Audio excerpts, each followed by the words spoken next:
Hi, I have a good amount of videos on Heidegger actually, but they talk about basic concepts like the ontological priority, as well as average everydayness, and the being in the world and stuff. So I do have playlists on that. But here's what I'm gonna do from here on out. I guess is what I'm trying to say. This book, being in time. Um, I would like to um, have a sort of a bunch of discussions, I guess, discussions and um, understandings of the concepts that are within this book, as well as analyses. Um, there's basically two divisions in this book. Of part one, there was supposed to be three parts, but only part one and two divisions of the first part were written by Heidegger.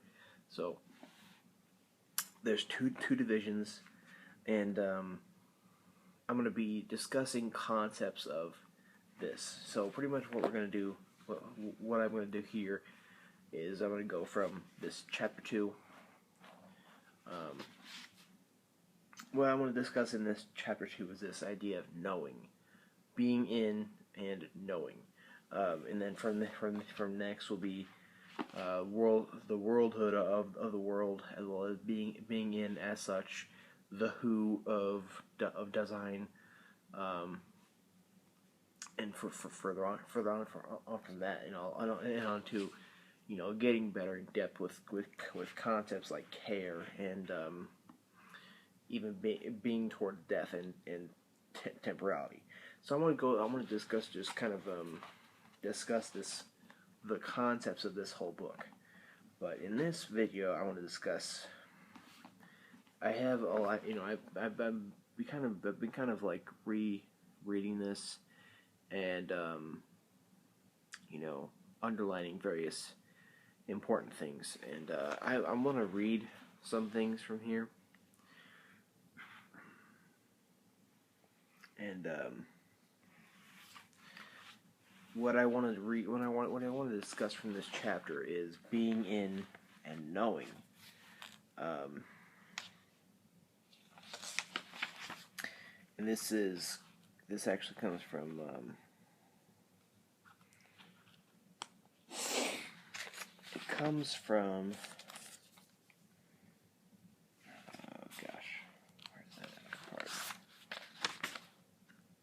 it comes from 13. A founded mode in which being in is exemplified, knowing the world.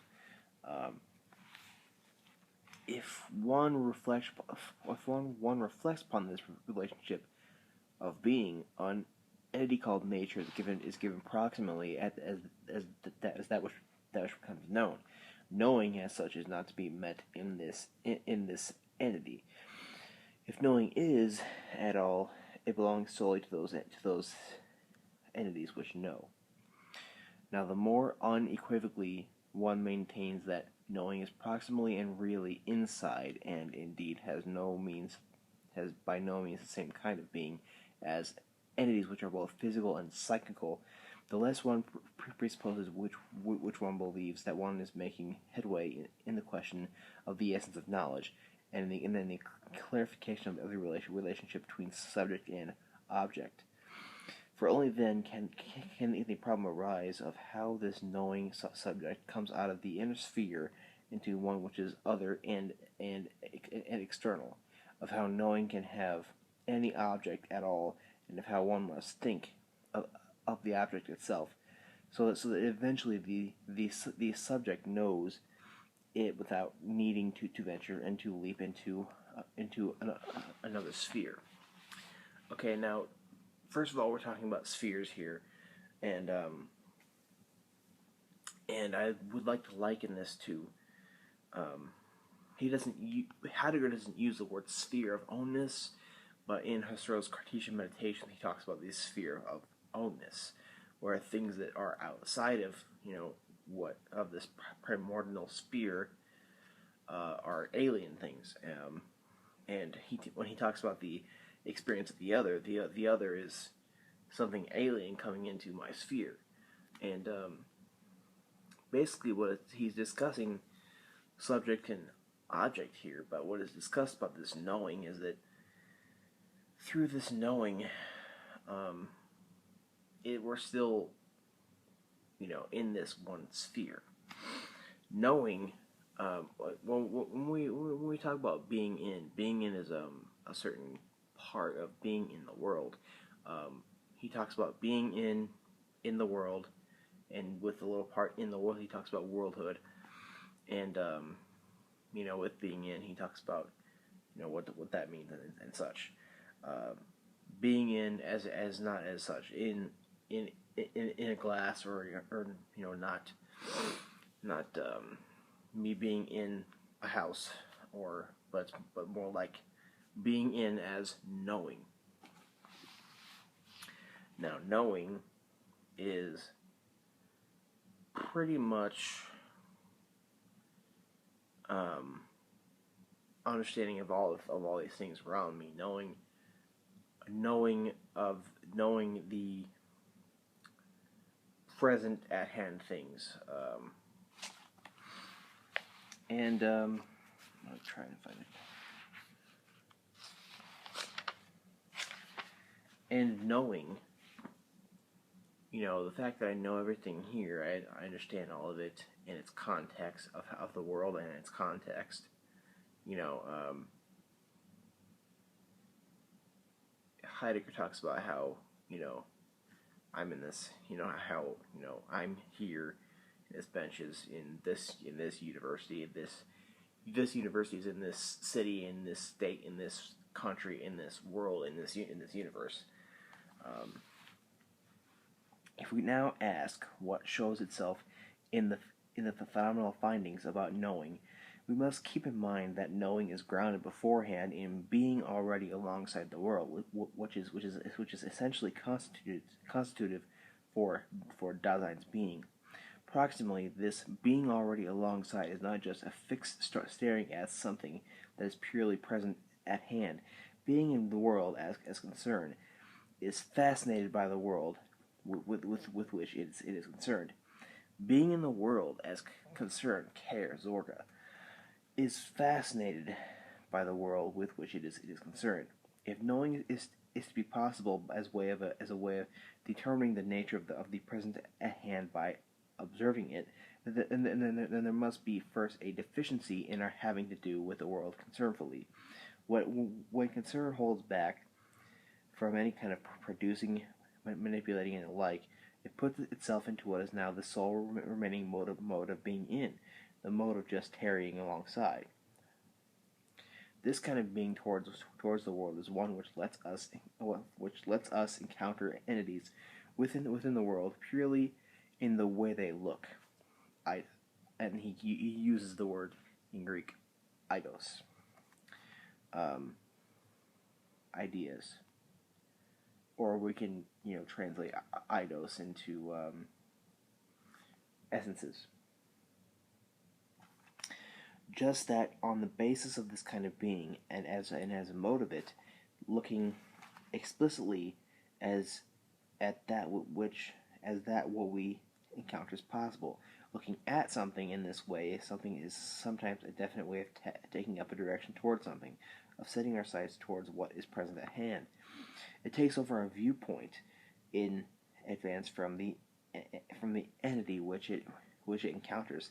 Such looking at enters the mode of dwelling autonomously alongside entities within the world. In this kind of dwelling, as of holding oneself back from any manipulation or utilization, the perception of the present at hand is consummated. Perception is consummated when one addresses oneself to something as something and discusses it as such. This amounts to interpretation in the broadest sense, and on the basis of such interpretation, perception becomes an act of making determinate. What is thus perceived and made determinate can be expressed in propositions and can be retained and preserved as what has thus been asserted. this perceptive pretension of an assertion about something in itself a way of being in the world. It is not to be interpreted as a procedure by which its subject provides itself with representations of something which remains stored up inside as having been thus appreciated, and with regard to which, with the question of how they agree with actuality can occasionally arise.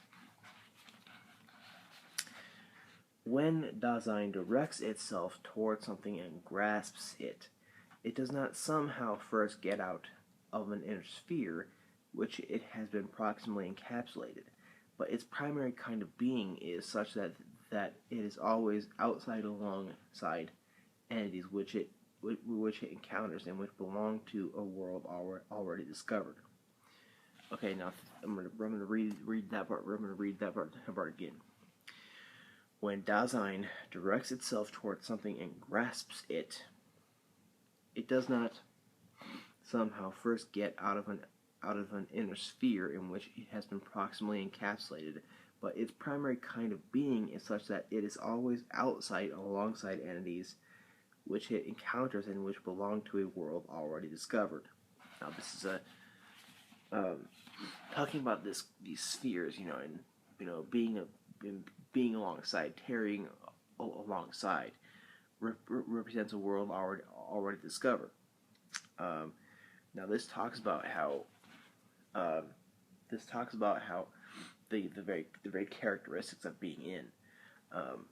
This is how we need to think about being in, and not as a sphere. To where when I go out and discover things, I'm not getting out of my sphere into a different sphere or outside sphere, but rather it's as Heidegger described it here. Nor is any inner sphere abandoned when Dasein dwells alongside the entity to be known and determines its character.